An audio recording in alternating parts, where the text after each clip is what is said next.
Hi guys. Before we proceed to this video, we've got something very important to share with you. Neoliberalism, Inequality and Authoritarianism by Professor Jon V. Kofas is available for purchase. You can order it directly from the publisher Little French eBooks or through Amazon. Hello everyone, welcome. This is a summary, a rather brief summary, considering this is a very long book, of my latest work on entitled Neoliberalism, Inequality and Authoritarianism. This is a very popular topic among academics. It is a topic that has been popular, especially since the Great Recession of 2008, but even before that, in the 1990s, in fact, there were some very good works that were done. My work stems from very long experience in higher education, both in teaching as well as publications, articles, and books on the role of the International Monetary Fund and the World Bank, as well as international political economy, focused especially on the relationship between the G7 and the Global South, and more narrowly than that, between the United States and Latin America, the United States and some other Global South countries, including Indonesia, Nigeria, a few others like that.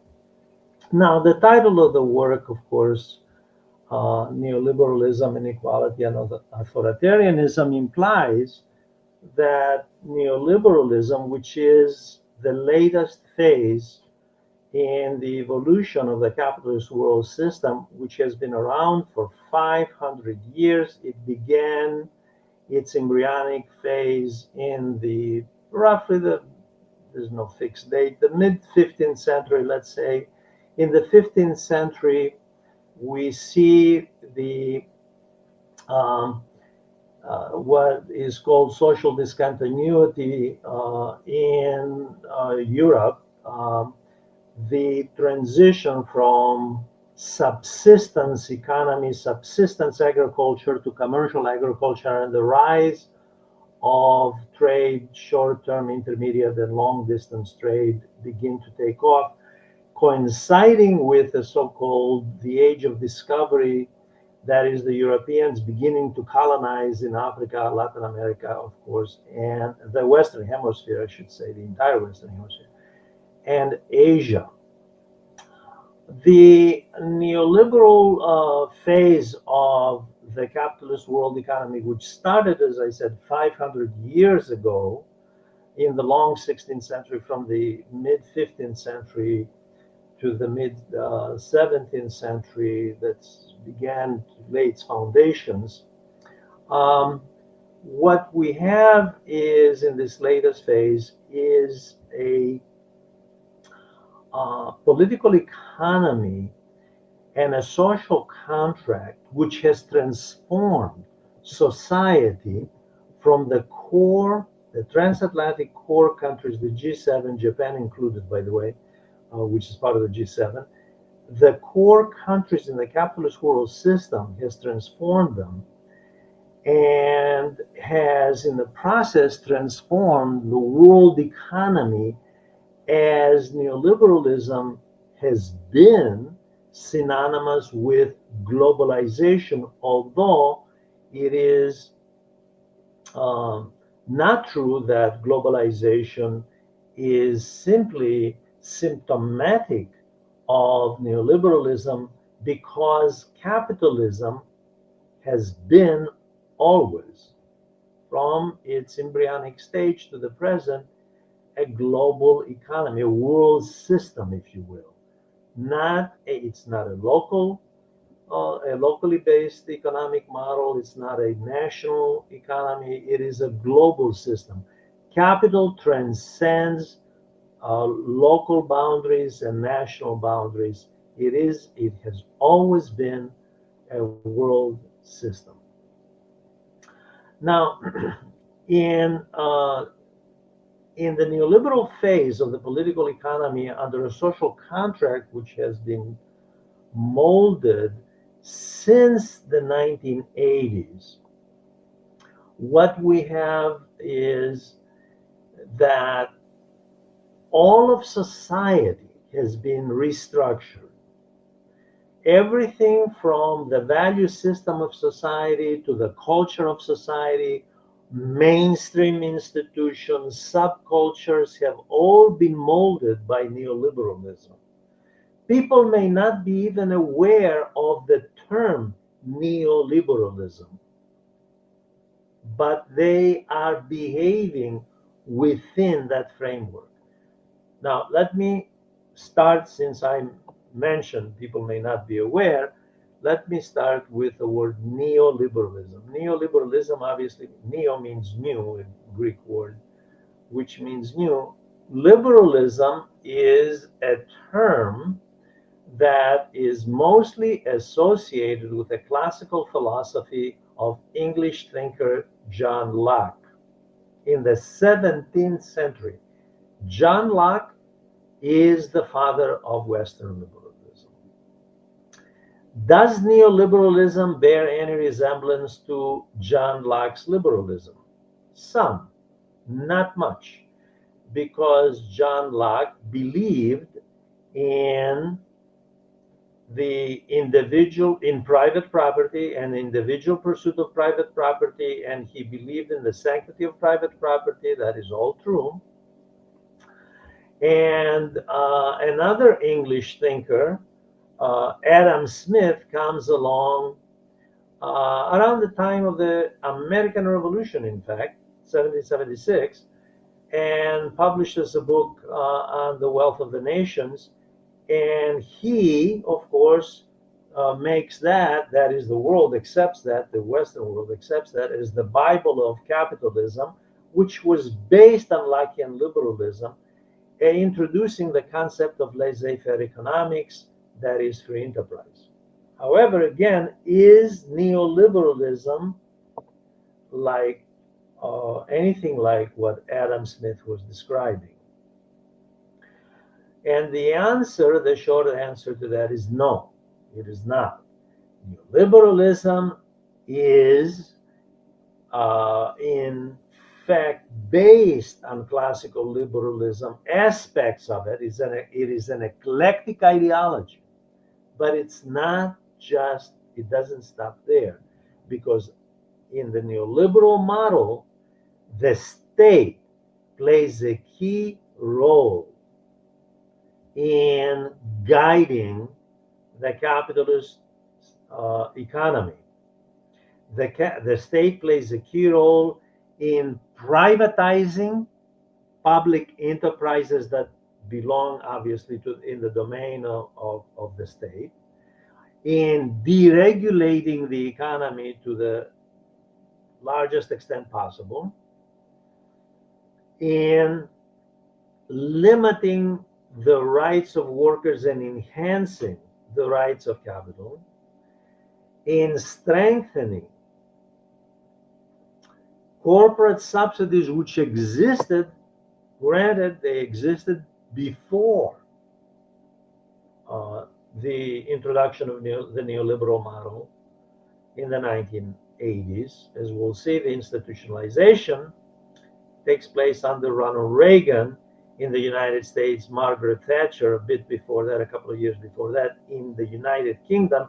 However, the United States tested neoliberalism with the help of the CIA and the University of Chicago in the 1970s, after the CIA helped to overthrow the duly elected Chilean president Salvador Allende and helped to install General Augusto Pinochet in Chile.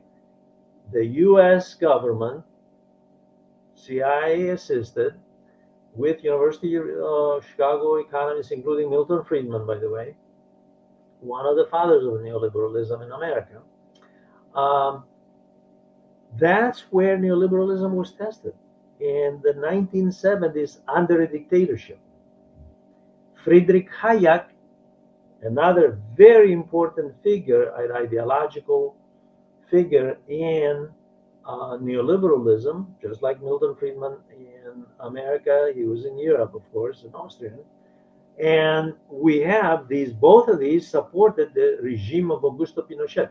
And in supporting it, it didn't mean that Augusto Pinochet used the state as a vehicle to buttress the private sector, deregulate the economy, lower tariffs, lower taxes on the wealthy and the corporations, businesses, domestic and foreign, increase the flow of foreign capital, allow more foreign capital domination of the Chilean economy, especially in the mining sector. It didn't stop there. It also meant deregulating the entire society, the entire institutional structure, everything from media to education.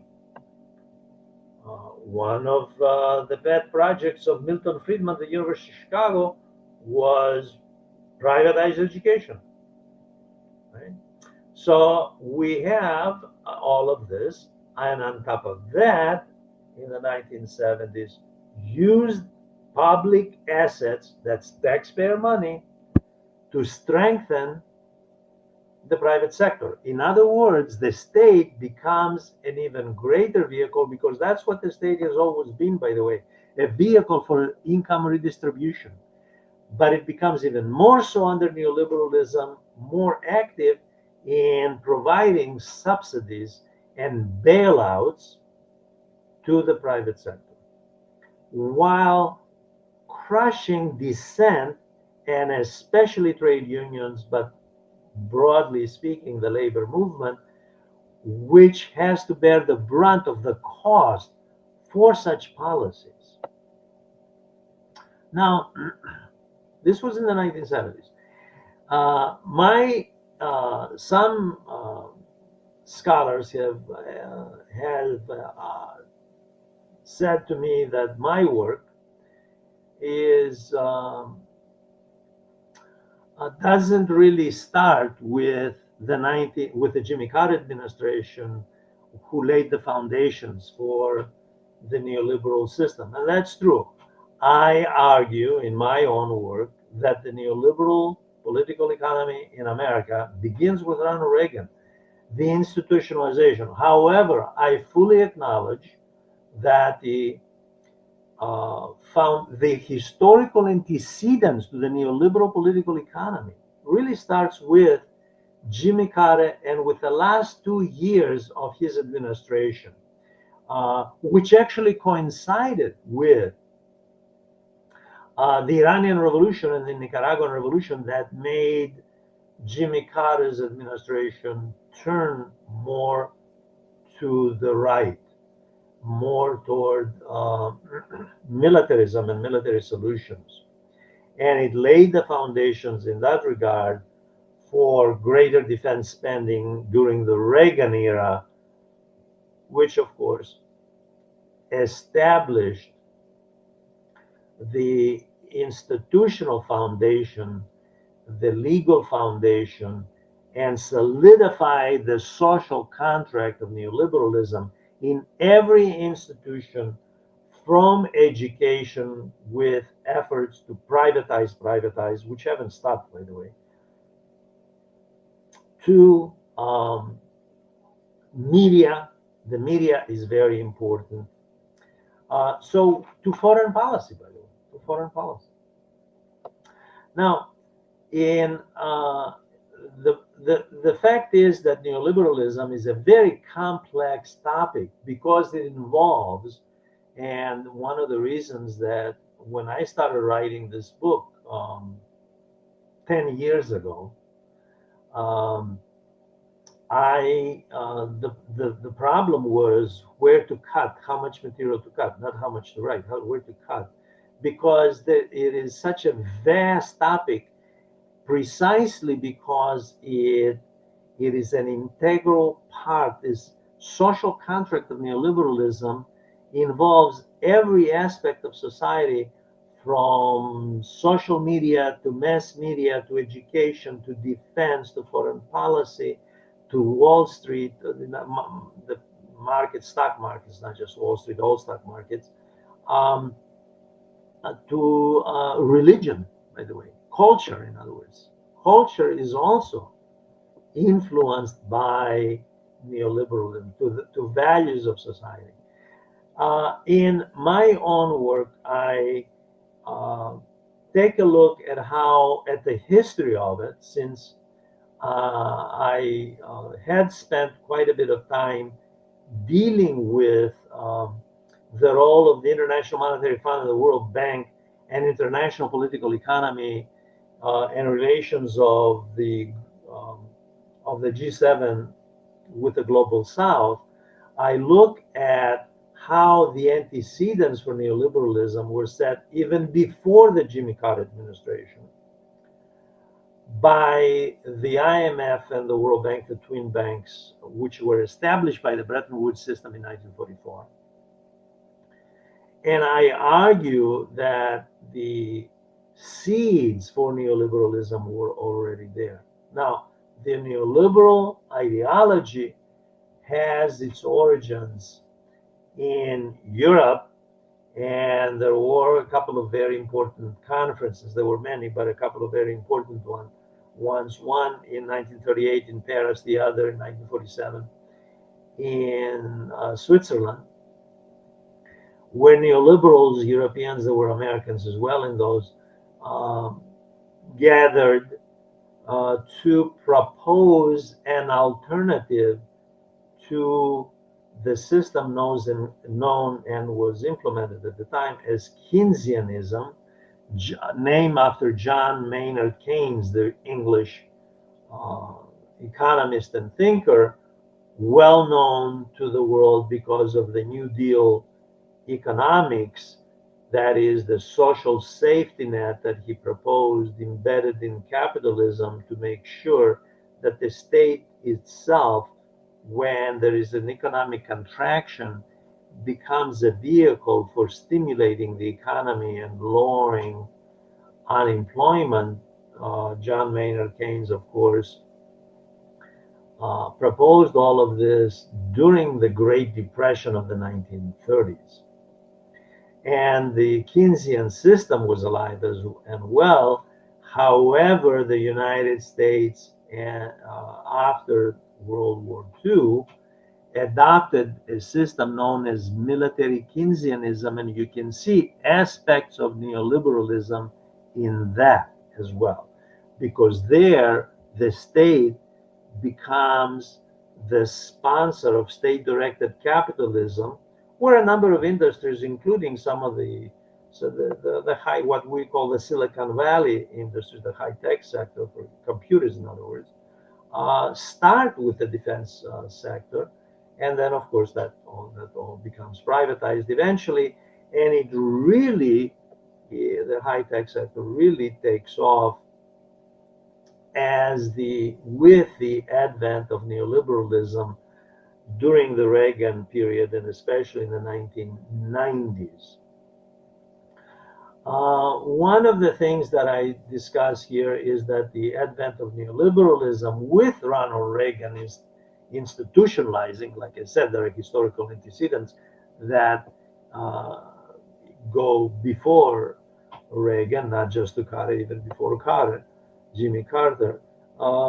That what we have is there are aspects of neoliberalism in society and there were neoliberal thinkers presenting themselves under various labels, libertarians and so forth, but they advocated a neoliberal model, both in Europe and the United States, and they believed, by the way, they argued that this is the solution to slow growth, not the defense spending that the United States was engaged in and sustaining huge deficits in the process, largely because of the Vietnam War.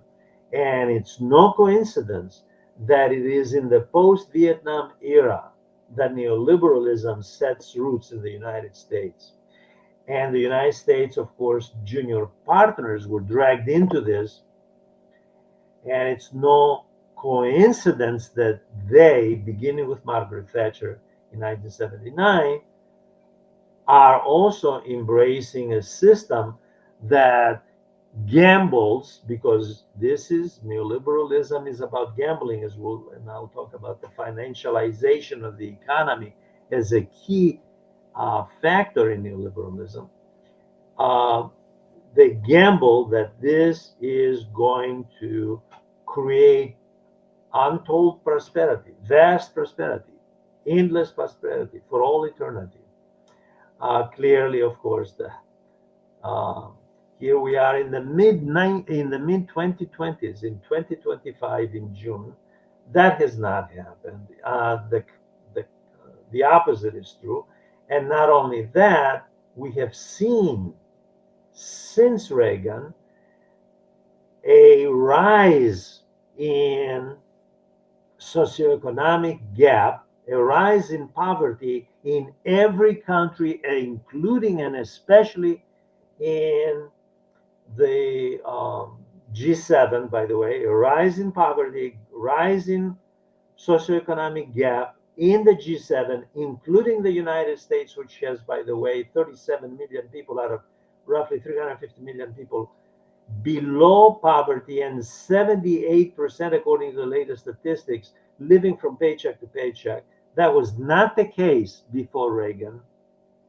Okay. It is the case today.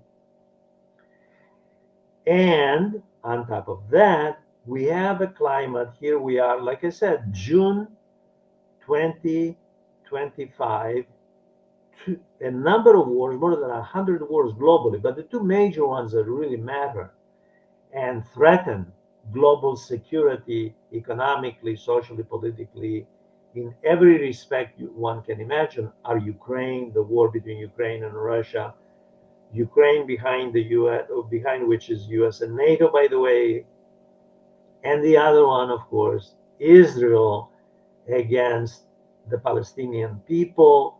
That war deemed by the ICC, ICJ as the International Criminal Court and the International Court of Justice genocide, but also concurrently going after its neighbors, and right now in June, Iran.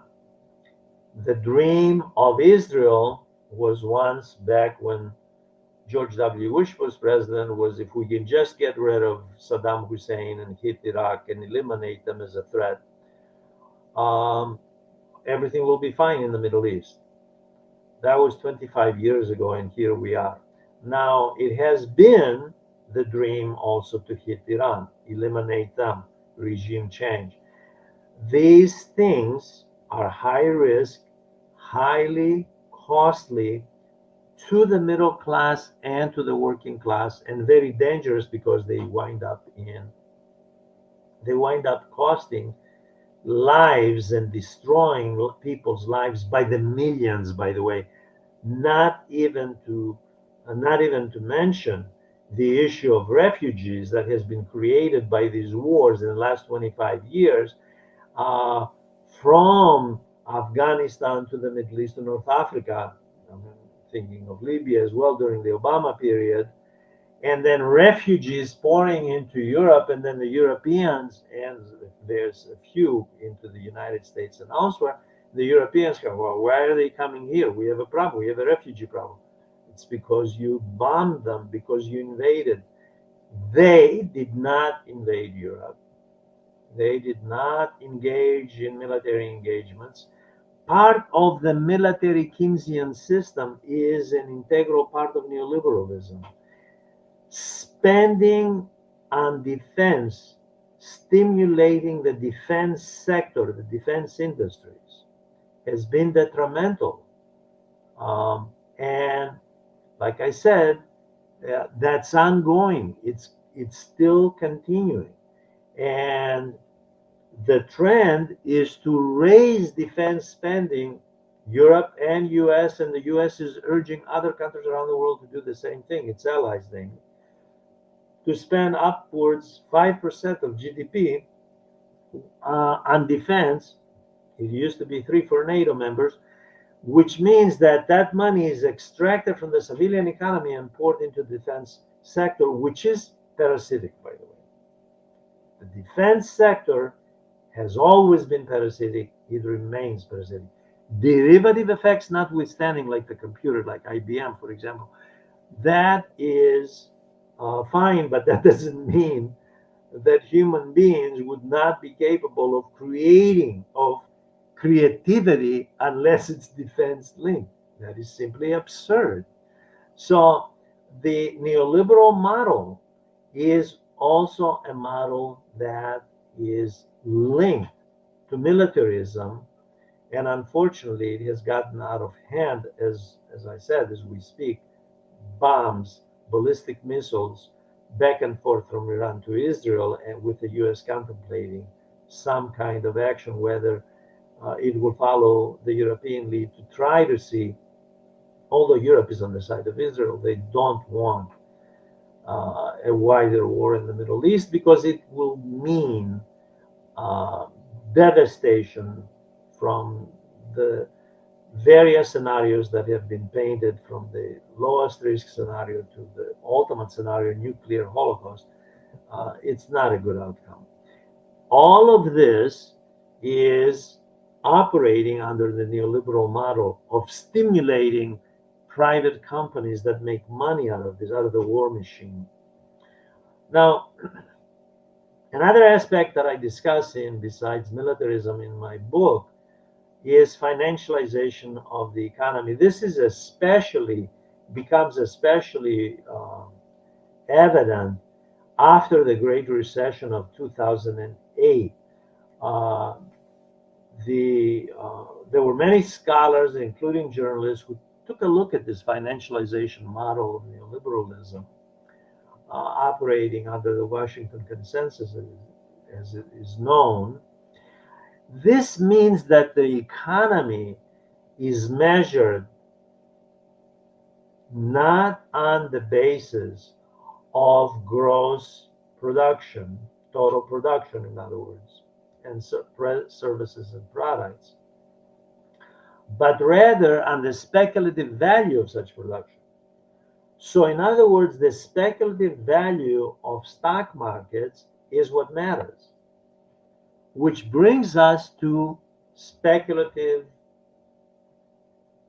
products that were traded, including, by the way, secondary mortgages, which brought about, contributed, contributed to the crisis of 2008, to the Great Recession of 2008, that involved everybody from J.P. Morgan to Deutsche Bank to Goldman Sachs. It involved major institutions. They were engaged in speculative enterprises. And of course, speculation extended eventually to, and it is the quintessence of speculation, cryptocurrency, which is now, under the Trump administration, becoming increasingly part of the mainstream monetary system, with as many senators and congressmen in the United States have pointed out, with unknown consequences and risks to the dollar as the world's most important reserve currency, although it has been waning, obviously, considering the US economy under neoliberalism has weakened, not strengthened, contrary to the promises of neoliberals. When you look at where the United States was in 1990 and you look at where the United States is today in terms of GDP, and compare that with China, and when you look at US public debt in 1990 and you look at US public debt today in comparison with China, it speaks for itself. When measured in purchasing power parity, the United States has fallen behind between 7 and 9 trillion to China. China is the world's #1 economy in purchasing power parity. The US has a lot of debt and accumulating even more because there is a bill that may eventually be signed. I trust that it will be. 4.5 trillion, much of that money give backs, lowering tax rates to billionaires who clearly don't need it, and a number of them, to their credit, have written an open letter to Trump saying, don't do this, pour that money into the economy. Give backs to corporations and to billionaires, and taking some of that money from social welfare programs like Medicare, Medicaid, for example, but also raising the cost of Medicare, in other words, the healthcare system, and also raising public debt, that is, issuing treasury bonds, hence lowering the value of the US dollar, again, using trickery, if you will, the delusion that somehow cryptocurrency is going to fix all this. The digital solution to the monetary system of the United States is cryptocurrency, which of course the president's family is involved as well. It's involved in as well, as are some cabinet secretaries. But putting that aside, the larger issue here that this is an integral, this speculative aspect of financialization of the economy is part of the neoliberal system. The tragedy in the world, not just in the United States, but in the world, but it starts with Chile under the dictatorship of Augusto Pinochet that tests the neoliberal experiment, the neoliberal project, and it continues to this day, is that there is concurrent rise of authoritarianism at a time that the neoliberal project has been unfolding in the last 50 years or so. Of all places, you see it in the United States. But it's not just the United States. We have seen it in Brazil, in India, in Turkey, in Hungary. Okay? We have seen it all over the world. The one country which is under an authoritarian regime, it's under the Communist Party of China, one-party state, but it has not fallen into the trap of neoliberal, the Washington consensus model, despite pressure by Washington and the Europeans, the G7, to embrace the Washington model. They have not. They watched very closely what happened with the demise of the Soviet bloc and wanted to avoid the traps of what happened there as the Soviet bloc countries, one after another, the republics, including the Russian Federation, embraced neoliberalism, and they got oligarchs and regimes tilting very heavily toward authoritarianism. The Chinese have avoided that. This is not to say that China is Norway. It's not a democracy like the Scandinavian countries at all. It's one-party state, and it is a rigid system in comparison to, let's say, New Zealand, Holland, the Scandinavian countries. Nothing like that. However, it has kept a social development aspect to its economy, along with economic development. And one of the reasons that it has excelled economically in the last 40 years so rapidly, like no country on this planet, in the history of this planet, no country has been able to do that. Industrializing this rapidly, surpassing the United States in so many sectors, from shipping to high tech, to biotechnology, to super fast trains.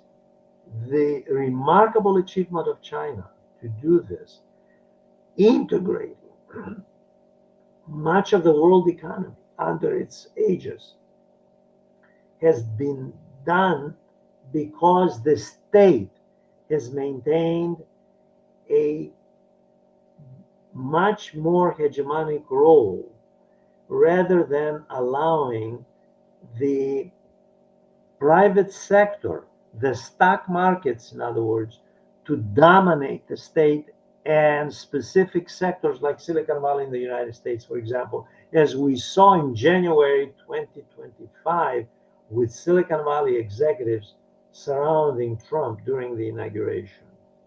That has not happened in China. The state has maintained much greater control, and it has the leverage to stimulate the economy during the inevitable economic contractions, because capitalism for 500 years has been expanding and contracting, expanding and contracting. It did so in 2008. And the one country able to help the entire world economy re-stimulate and extricate itself eventually from that great recession, including the United States, by the way, was China. China stepped in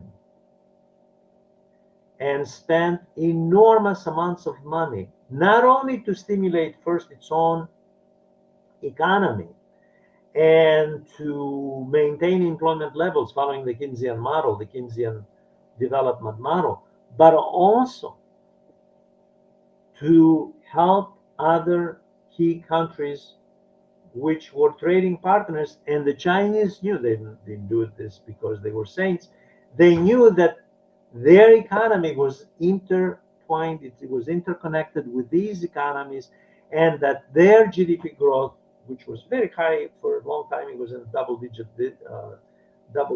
so above 10%, in other words. It's now steady at around 5%, which is remarkable after all these years, because no country can sustain double-digit growth for a very long time. The Chinese helped other countries, major trading partners, so they can continue to grow at a steady pace, and at the same time had a social development model. This is despite the pressure they were under to allow the Washington consensus model, allowing, in other words, the private sector, corporate sector, to impose its hegemony on public policy. They didn't do that. The West and Japan, South Korea, Taiwan have done that. To a lesser degree, South Korea and Taiwan, but not that much. So what we have here is, within neoliberalism, there are various models. One model has been, and this has fooled a lot of people, that neoliberalism, like capitalism for 500 years is like this umbrella political economy, and underneath it, it has operated with regimes from the far right, for example, monarchies and fascist and Nazi regime in Germany in the 1930s, 40s, to socialist regimes, Leon Blum in France, for example, in the 1930s. So what we have with neoliberalism, it has operated in the last 50 years under regimes that are center-left, especially identity politics, liberal democratic regimes in Europe, but also New Zealand, Australia. And at the same time, it has also operated under authoritarianism, in front of which are elected regimes. Prime Minister Modi of India is clearly an authoritarian and liberal. So is Donald Trump. It is no secret that this is the case. There are The policies are clearly, and they're proud of it, by the way. Let me just point out that these people are not hiding it. They're out in front accepting this. And in fact, they argue that this is how it must be. One of the reasons is because neoliberalism itself, after 50 years, it has suffered a series of crises. The worst one, of course, was the Great Recession. And these crises increasingly are taking it farther and farther to the right. The Democratic Party itself is actually more conservative than Dwight Eisenhower's Republican Party in the 1950s. The GOP, the Republican Party of the United States, is to the far right, and the Democrats are more or less the Rockefeller Republicans of the 1970s, when the Rockefeller family was important during the Nixon-Ford period in American politics. So there's a shift. The neoliberal political economy has shifted the political class to the right. And we are now in a phase where authoritarianism has more or less become the norm. And when you look at public opinion polls in a number of countries, including the United States, people accept either the inevitability of it, of authoritarianism, and rising inequality, right? And they just try to survive within that system, or they become totally apathetic and drop out, as they say. They become alienated. So there has been a rise in political alienation, and polarization. Polarization has been the key word that has been used under the neoliberal political economy in the last 50 years, especially in the last 20 years. No country typifies this more than the United States, but France is not that different. Italy is not that different. Polarization of the political arena is the result, it's symptomatic of the socioeconomic polarization, which reflects a drop in living standards for the working class and the middle class, because neoliberalism has meant for 50 years a deliberate class warfare that Wall Street, the stock markets, I should say, have launched against the working class as they dismantle social welfare programs and the social safety net. And even billionaires, Warren Buffett comes to mind, one of the richest men in the world, who is honest enough to admit, yes, we, the capitalist class, declared war on the workers. They did not declare war on us. So, and even the war on migrants, whether it's in Europe or in the United States, ongoing with, especially considering what happened in June of this year, 2025, out in California, in Los Angeles County, with the Immigration Service and the National Guard going after undocumented workers. Many scholars and journalists argue this is part of class warfare. This is an anti-labor campaign. This is attacking the worker. Not the employer, by the way, employing those people, but the worker. It's not Home Depot, where undocumented workers are working, or the 7-Eleven Corporation, or any of these companies, I don't care, doesn't matter, or meat packing companies, or whatever they work, or the large commercial farming operations. It's not them that are targeted. It's not the employer, okay, in general, it's the worker. So vilifying the worker and vilifying the marginalized worker, the undocumented immigrant, many of them, by the way, about half of them in the country more than 10 years. So class warfare has been the trademark of the neoliberal political economy. I want to say a couple of more things. My work has a great deal about every aspect of neoliberalism, including an entire chapter, a number of chapters. One is on social media, one is on mass media, the other is on artificial intelligence. But I don't have time to go on and on about these. I'll just say a couple of words.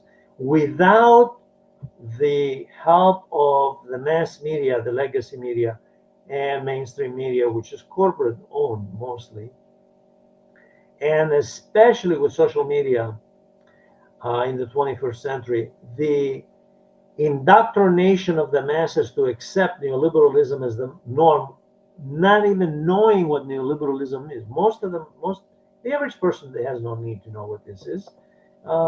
They just operate within it. Just like the average person in the 12th century would not know what the feudal manorial system was. Just go about their business working. Um, but the media, the mass media, the corporate media, and the social media, products of the neoliberal model themselves, that is, they were morphed, they were shaped under neoliberalism and derived massive benefits, especially social media, which has far greater capital uh, market value, has greater value in the stock market than the mainstream media, by the way. But they help to mold public opinion. They help to make neoliberalism the norm and military Keynesianism the norm. And in looking at military imperialism, what we see, because we're right now in two major wars. There are a lot of wars, like I said, but two major ones: Ukraine, Israel. The one in Ukraine and the other one in Israel. In both of those wars, there are profiteers, by the way, just like the war in World War One. And when that war ended, people demanded to know who the profiteers were and why did they sink Europe and the United States into a global conflict so they can make more profits. So banks and weapons manufacturers can make greater profits. We're not. It's no different today. It's the same thing. The the media has made acceptable authoritarian neoliberalism behind a thin facade of electoral politics, which it equates with democracy, when in fact it has nothing to do. Democracy has nothing to do with any of this, because there is no social justice component under authoritarian neoliberalism. On the contrary, the idea is to crush any aspects of social justice. When you go after migrants, women, workers, marginalized populations, minorities, religious and otherwise, when you go after them, that is the majority of the population in any society. And that means that the regime is authoritarian and it is violating the civil rights and human rights of those people. It is engaged in policies that the father of Western liberalism, John Locke, called tyrannical. Now, one other thing that the media, unfortunately, and the social media have made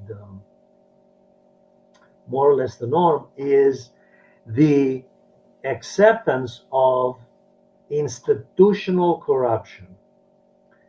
Institutional corruption has increased under neoliberalism, partly because of the technology, because the technology permits those with money to engage in more white-collar crime.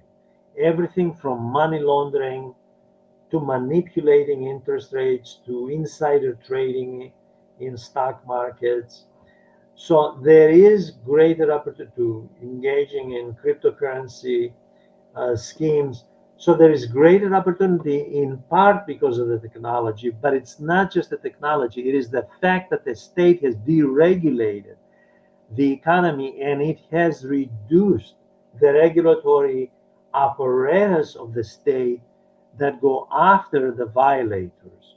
So corruption becomes, well, something you brush off and you.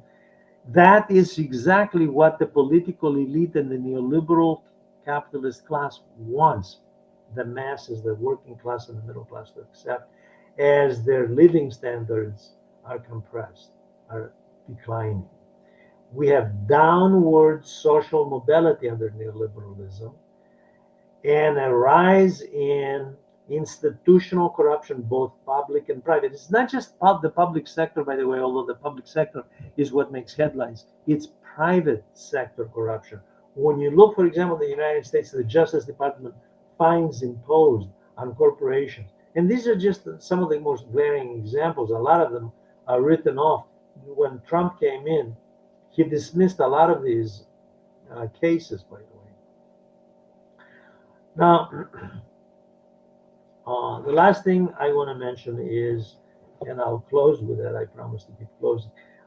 Is culture, and I'll leave you with that. The culture of neoliberalism has this facade of the yuppie era when Reagan. Yuppies were these young urban professionals when Reagan was around in the 1980s, and the same thing holds true for Western Europe and other parts of the world. These people had projected, and especially in the 1990s with Silicon Valley executives and these people in high tech making huge amounts of money, by the way, they projected an image of being progressive, when in fact their values had nothing to do with the age of the Enlightenment that the neoliberals oppose. The age of the Enlightenment is the age that brought the value system in the American Republic. The US, the United States, was founded in the late 18th century, and it was the product of the age of the Enlightenment, the age of reason. And it was founded on liberal democratic principles, including principles of social justice, no matter what was going on in reality, namely that they did nothing from the founding of the Republic about slavery, about not accepting it as an institution, because they did accept it, by the way. Nevertheless, theoretically, all men are created equal.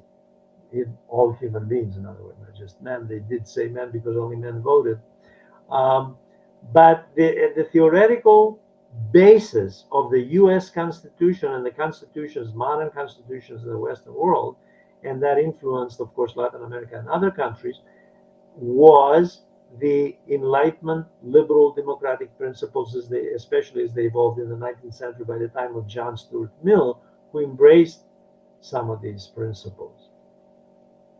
So we have, under the neoliberal system, disdain for democracy, disdain for the working class, disdain for social justice, and an appetite for massive capital accumulation at the expense of the rest of society. No matter what happens to the social safety net, no matter what happens to the three things that are important for human survival, namely housing, health, and education, very important for any civilization, all of them going up under the neoliberal political economy across the world, not just in the United States. Now, the United States found itself under a culture of celebrating the business hero, the billionaire hero. And here we have billionaires, not just in the United States in terms of, in Trump winning the election in 2016, elevating to the level of taking directly power directly and representing then the neoliberal elites, both in the first and second term, but in the rest of the world as well. Whether they are billionaires or multimillionaires, they represent that neoliberal class and the values of that class. So the culture becomes a culture rooted in materialism and a culture that is, at the very least, apathetic to the plight of the uh, middle class and the social class and the downward social mobility of those classes, as long as there is a celebration of a handful of multimillionaires and billionaires who own most of the capital in the world. They own most of the wealth on the planet, by the way. Planet has 8 billion people. A handful of people, a few million multimillionaires and billionaires control most of the wealth. Okay? So what we have is a culture that tries to indoctrinate human beings that this is the way it is. You just have to accept it and live with it. This is the norm. And nothing is stopping you from becoming a billionaire like Bill Gates or Warren Buffett or Elon Musk. Obviously, it is simply those who have studied history and economics know that in the history of civilization the last 5,000 years, this has never been possible. It's just simply not possible to have a society of just billionaires and no working class, no middle class, just billionaires. Um, so this delusion that's inculcated into the working class and the middle class, and many of them are attracted because people vote aspirations. They don't necessarily vote their interest. They vote their aspirations and they vote ideology. And the neoliberal ideology has sunk deeply into the values of materialism even at the expense of others. Let's vilify the migrant, vilify women, vilify the marginalized group, vilify the trade unionist. And as long as we have business capitalist heroes, uh, whether they're speculative investors in any of the cryptocurrencies and parasitic in that respect because those cryptocurrencies are based on hot air, they're not, they don't reflect any value in anything other than the speculative value, by the way. And that's where we have come to. And no matter what chaos this causes in the real lives of people trying to survive on a day-to-day basis, like I said, 78% of the American people live paycheck to paycheck. Okay, they're not engaged in the financialization domain of the U.S. economy. That's for the very small percentage of the population that benefits from that. The question is, where is neoliberalism headed? And I try to deal with this as well in my own book. And one of the things I will mention is that there are many scholars who argue that neoliberalism is dead. It's over. I see no sign of that, but I think it's alive and well. It's in crisis, but it's been in crisis since the 1990s. It's a perpetual crisis, and within each crisis, there are speculative investors that make money out of crisis. By the way, whether it's an economic crisis, whether it's a military crisis, there are always the speculators that make money out of those crises. Anyway, there is no evidence that the neoliberal phase is finished right now. There is certainly no evidence of social discontinuity as there was such evidence in the 15th, from the mid 15th to the mid 17th century, the long 16th century. There's no evidence of that. There is evidence that the neoliberal system is weakening as it's becoming more authoritarianism, and authoritarianism in the political arena is a reflection of the crisis of the neoliberal system. as the core of the world economy has shifted, has been shifting, because this takes time, from the transatlantic West to East Asia, with China at the core, at the center, and the BRICS group behind it.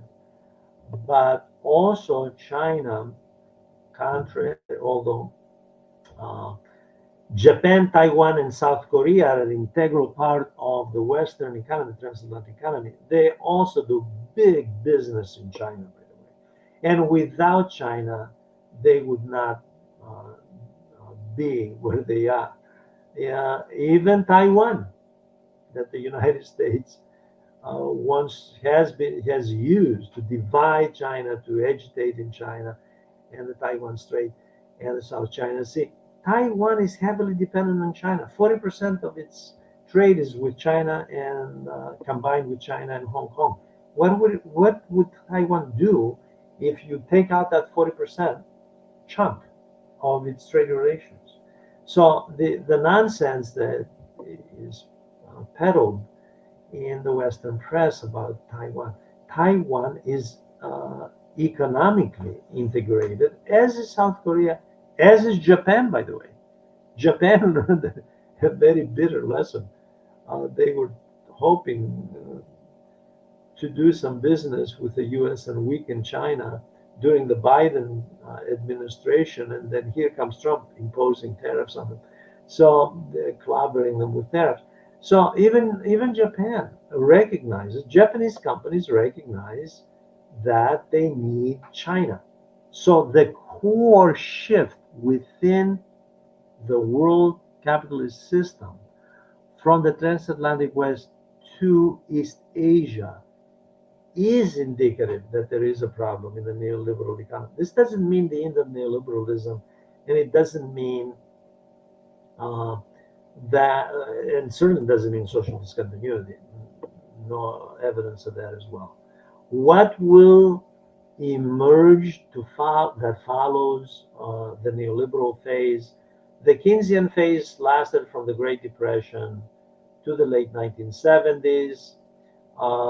Let's see what transitions after this.